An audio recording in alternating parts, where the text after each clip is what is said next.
আপনারা আপনাদের বিভিন্ন প্রয়োজনে গুগল প্লে স্টোর থেকে বিভিন্ন রকমের অ্যাপস ইনস্টল করেন এবং প্রয়োজন শেষ হয়ে গেলে এই অ্যাপসগুলো আনইনস্টল বা ডিলিটও করে দেন, কিন্তু আপনাদের এই অ্যাপসগুলো পুরোপুরিভাবে আপনাদের ফোন থেকে ডিলিট হয়নি।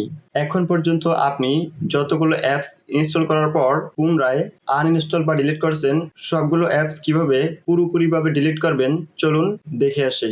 গুগল প্লে স্টোরটি ওপেন করে নেবেন। এখন এখান থেকে গুগল প্লে স্টোরের অ্যাকাউন্ট আইকনটিতে ক্লিক করবেন, দেন ম্যানেজ অ্যাপস অ্যান্ড ডিভাইস এটিতে ক্লিক করবেন। এখন ম্যানেজে ক্লিক করবেন। দিস ডিভাইসের পাশে যে ডাউন অ্যারোটি রয়েছে এই ডাউন অ্যারোটিতে ক্লিক করবেন, দেন নট ইনস্টলড এটিতে ক্লিক করবেন।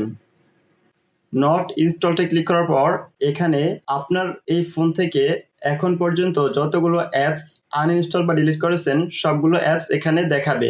এখান থেকে সবগুলো অ্যাপসটিতে টিক মার্ক দিয়ে দিবেন।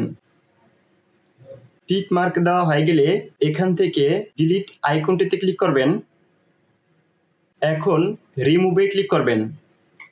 রিমুভে ক্লিক করার সাথে সাথে আপনার ফোন থেকে এখন পর্যন্ত যতগুলো অ্যাপস আনইনস্টল বা ডিলিট করেছেন সবগুলো অ্যাপস পুরোপুরিভাবে আপনার ফোন থেকে ডিলিট হয়ে যাবে। ভিডিওটি ভালো লেগে থাকলে ভিডিওতে একটি লাইক দিবেন, কমেন্ট করে জানাবেন।